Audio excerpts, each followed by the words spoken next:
금리 인상이 가속화되고 있는 와중에 이번에 이창용 하는 총재가 임명장을 받았습니다. 임명장을 받았다는 건 뭐예요? 이런 꼬리표 떼고 총재죠, 총재. 이제 이창용 신임 총재다. 그래서 임기를 시작했다. 그러면은 이 사람이 어떤 사람이냐? 언론에서 비둘기 파라고 그랬어요? 아무리 비둘기 파라고 많이 했는데 보면은 뭐라고 그러느냐? 통화 정책으로 집값 못 잡는다. 요 말이 뭐였어요?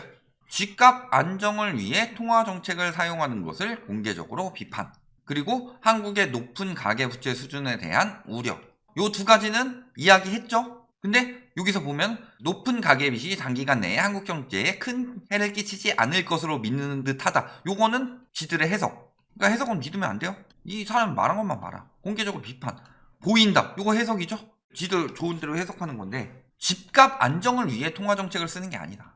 즉 집값이 불안하더라도 통화 정책을 써야 될 땐 쓰겠다라는 거죠. 그러니까 나중에 집값이 폭등하든 폭등할 때만 생각하면 안 돼요. 폭락하더라도 통화 정책이 지금 필요한 시기에는 집값 때문에 통화 정책을 멈추진 않겠다. 이 이야기죠. 그 다음에 또 한 가지 뭐예요? 가계부채 수준에 대한 우려.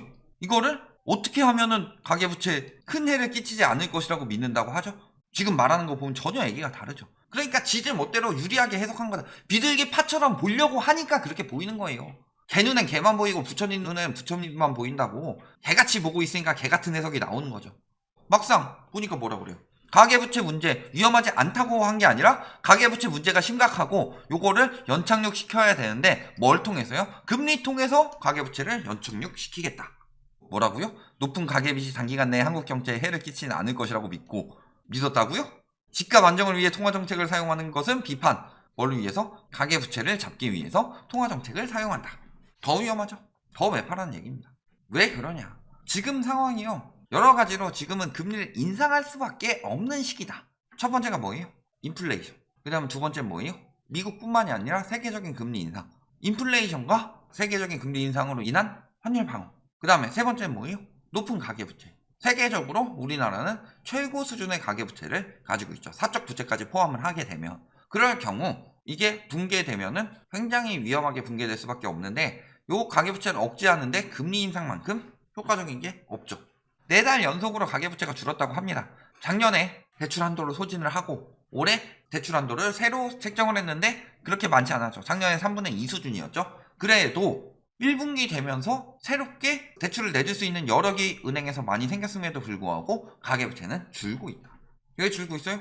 금리 인상 때문이죠. 그런데 중간에 이제 은행 자체적으로 대출금리를 내리고 있죠. 최근에 잠깐 내렸었죠. 그거 솔직히 말씀드리면은 고정금리 갈아타게 만들고 30년 노예 만드는 게 망하는 것보다 낫다. 이런 생각으로 지금 은행에서 하고 있는 거죠. 오래 갈 수가 없죠. 왜? 금리가 계속 올라가니까. 그러니까 눈앞의 금리가 아니라 장기적인 금리를 사람들이 드디어 보기 시작했다. 이거는 저희가 코로나 터지면서부터 계속 경고했던 내용입니다. 코로나, 그 다음에 미중 무역전쟁 둘 다 마찬가지예요. 오래 갈 수 없는 저금리다.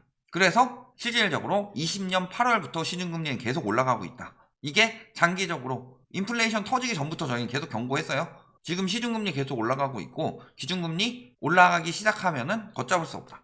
그러니까 지금 막 눈앞에 보여야만 그게 되는 거예요. 왜 코로나 터질 때 이게 장기적으로 저금리를 갈 것이라고 생각을 하냐. 집을 사는 것은 보통 30년 되겠는데 이거 길어봐야 몇 년 안 갈 저금리를 가지고 연끌해서 들어가는 건 미친 짓이다. 이렇게 계속 경고를 했었죠. 결국 그게 지금 터졌는데 금리 인상 해야 될 때가 됐다고 저희가 계속 이야기를 했음에도 불구하고 안 하고 그러면 더 위험하게 터진다고 이야기를 했었죠. 그래서 미국 어떻게 하고 있어요? 미국에서 지금 금리 안 올릴 때가 아닌데 올해 어떻게 되고 있어요? 아 미쳤다. 빨리 큰일 났다. 빅스텝 계속 해야 되겠다. 혹은 75bp씩 올린다고도 해요. 5월은 물론 빅스텝 정도로 끝날 거고 그 정도로 위험해졌다. 유동성으로 인해서 문제가 생겨서 경제 문제가 있어서 축소를 하고 있던 와중에 다른 문제가 터져서 그걸 유동성으로 버티려고 더 풀다 보니까 이거는 터질 수밖에 없는 수순이었다. 그대로 나오고 있죠. 그게 이제 눈앞에 보이니까 미국에서 저런데 큰일 났어. 그러니까 이제 안 밀리는 거예요. 사실은 이런 심리가 작년부터 생겼어야 된다. 이미 작년 4분기 때부터 시중금리 계속 올라가고 있었기 때문에 눈치를 챘어야 된다. 그런데 언론에서 맨날 전문가라는 작자들 기준금리만 가지고 이야기를 하죠. 기준금리 0.25% 오른 거를 시중금리 0.25% 오른 것처럼 이야기하면서 부담이 크지가 않다라고 했는데 시중금리 이미 훨씬 빨리 올랐어요. 2018년 말부터 2019년 초까지 기준금리 1.75%대보다 기준금리 1.25%대일 때부터 대출금리는 더 높았다. 2%는 기본이고요. 2.5%도 거의 기본으로 이야기가 나오고 있죠. 그때까지 올라가게 되면 시중금리 어떻게 되냐. 내년쯤에는 대출금리 10% 나올 수도 있어요. 평균적으로. 하다못해 상단은 거의 된다고 봐야 되고. 이렇게 심각한 상황이다. 그러니까 지금 비둘기파. 이 사람이 어떤 사람이냐. 8월 금리 인상, 그 다음에 11월 금리 인상, 1월 금리 인상, 세 번 다 뭘 이야기를 했냐. 보류. 이야기를 했는데 4월 금리 인상. 4월 때는 없었죠. 총재도 없죠. 근데 뭐라고 그랬어요? 인상해야 된다. 왜? 지금 상황이 그런 상황이니까. 뭐라고 그래요? 올해 초까지 상반기 정도에 이 정도가 적절하지 않겠냐라고 생각을 했는데 물가 상승 압력이 가속화되는 것을 보고 금리 인상하는 것이 맞겠다고 생각을 했다. 지금 비둘기파들도 매파로 돌아서고 있는데 이창용 총재는 비둘기파도 아니었는데 비둘기파인 것처럼 포장을 했죠. 그렇지만 매파였고 그런데 상황이 이렇게 흘러가다 보니 더욱 강력하게 추진을 할 것이다. 왜냐? 생산자 물가 또 역대 최고랍니다. 소비자 물가 역시 마찬가지죠. 생산자 물가가 소비자 물가보다 조금 더 선행돼서 나오죠. 왜? 생산자가 만들어서 그거를 소비자가 사는 거지. 음식 주문하듯이 소비자가 먼저 아유 만들어주세요 해가지고 생산자가 만드는 이런 상황은 보통은 아니죠. 그거야 뭐 음식같이 보관기간이 짧고 유통기간이 짧고 이런 경우나 가능한 거고 생산자 물가는 그런 게 아니죠. 그러니까 일반적으로 생산자 물가가 먼저 반영이 되고 소비자 물가가 나중에 반영이 되는 건데 생산자 물가가 계속 올라가고 있다는 것은 앞으로 몇 달 더 소비자 물가는 계속 올라간다는 이야기예요. 그러니까 물가는 계속 오르고 있다는 거죠. 거기에 이창용 총재가 한미 간 금리 역전돼도 자본 유출 가능성은 낮다. 요 한마디 한 걸 가지고 언론에서 자본 유출 가능성 낮으니까 미국 금리 역전할 정도로 올리진 않을 것이다. 그래서 한 2% 올릴 것이다. 이런 식으로 이야기를 하는데 뭐라 그래요? 물가 압력. 환율 절하가 된다. 자본 유출이 없는데 환율 절하가 되진 않죠. 그 다음에 물가 압력으로 올 수 있다. 그러니까 지금 자본 유출 가능성보다 뭘 더 생각해야 된다? 물가를 더 생각을 해야 된다. 그래서 물가 압력 때문에 금리 격차를 크지 않게 속도 조절을 하는 미세한 정책이 필요하다. 워낙 쭉쭉 올라가고 있죠. 지난달 15일 1242.8원 뛰어넘은 뒤 한 달여 만이다. 이게 어제 기사인데 지금 환율이 1244원 또 찍었다가 지금 43원 정도. 환율이 너무 빨리 떨어지고 있어요. 환율 절하가 되고 있죠. 자 그러면은 금리 역전되면은 환율 절하가 더 빨리 일어날 수밖에 없죠. 거기에 추가적으로 지금 금리 인상 빅스텝 이야기만 가지고도 이렇게 나왔는데 환율이 올라가서 수출 가격이 떨어지니까 이걸 가지고 우리나라가 수출을 엄청 잘해서 가격 경쟁력으로 승부를 하겠다. 이런 시기는 이미 지났다. 그러니까 환율은 안정적으로 유지가 돼야 되는데 통화 가치가 빠르게 떨어지고 있다는 건 지금 굉장한 위험으로 다가오고 있다는 거예요. 그러니까 금리를 빨리 올리려고 하는 거죠. 지금 5월에서 빅스텝 한대요.